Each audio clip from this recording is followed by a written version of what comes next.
Let me turn you, since I have your attention, I want to turn you to your latest effort here, which is what looks like a pretty daunting task, which is to attract more women to the Republican Party.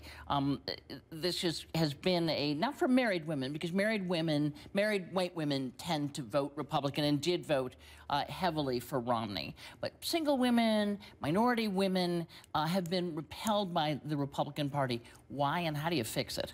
Well, first of all, we're focusing on a ground game in 6 states, not all over the entire country, although hopefully these techniques will work.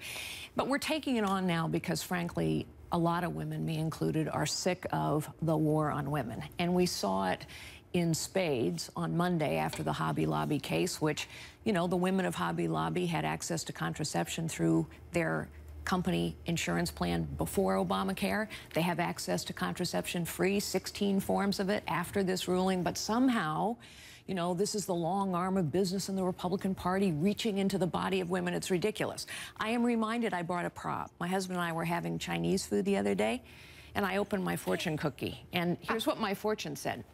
Strong and bitter words indicate a weak cause.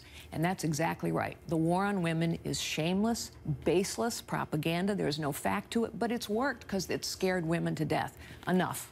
Enough. Let me ask you, Stephanie, about the culture wars, because it does seem to me that on Monday you could think, wow, it's culture wars too. This had to do with birth control, but on any number of issues, whether it's gay rights, whether it's climate change, and the president has put these issues front and center. And if the culture wars are back, and if they play out at the ballot box, who does that favor? Well, first of all, Candy, I was not told we could bring props. You can anytime. I did not expect Carly Fiorina to be the carrot top of this panel. But I think, and by the way, I respect you as a woman very much in your accomplishments. I even read that you studied medieval history, which I think will come in handy with trying to defend the Republicans and their war on women. But, you know, Candy, every woman I know is furious about the Hobby Lobby decision. 98% of Catholic women use birth control. This is not just a war against women. And they have 16 forms of it. This is a war against science, Carly, because... Oh, for heaven's sakes.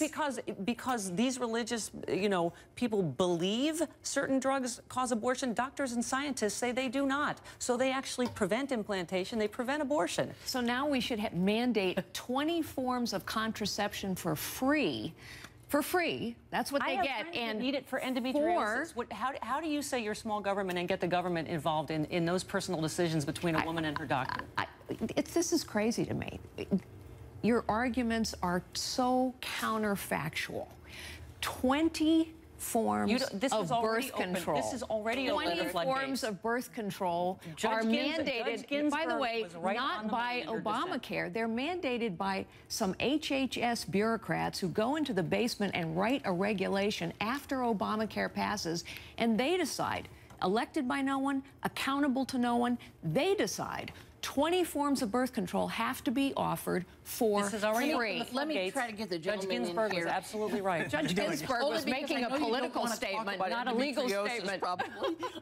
But I want to just go just a little 50,000 foot here and tell me whether the culture wars are back.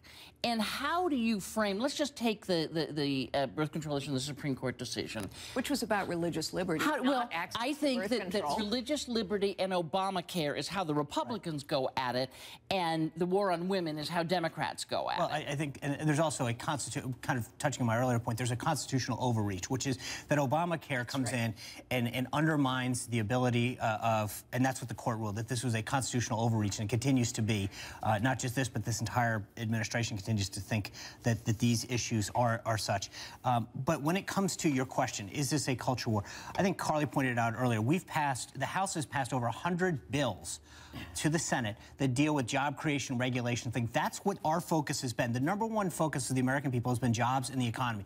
That's what the House Republicans, which is we control 1/2 of one branch of government. Sean, and that's what we have. Hold on. But that's what we have done. The interesting thing about the culture war is that it's been the Democrats who have scared folks into deciding because they can't compete on jobs in the economy. They have no agenda on it. Let me let Mo. I can't let you get away with that. I can't let you get away with that. I cannot let you make that point and get away with it because it is the Republican Party in state legislatures and in the Congress that put forward efforts to defund Planned Parenthood, that mandate transvaginal ultrasounds. I thought we were talking about the Republican Congress doing nothing. Therefore, Obama had to go issue executive orders. Let me make one point. I think Sean and I are probably the least qualified people on this set to talk about women's health issues. But I do think we need to look at this as more than just health issues, and these are economic issues. And when legislators, when people are telling a woman what sort of health care she can and cannot, which class of health care she can and cannot have, that becomes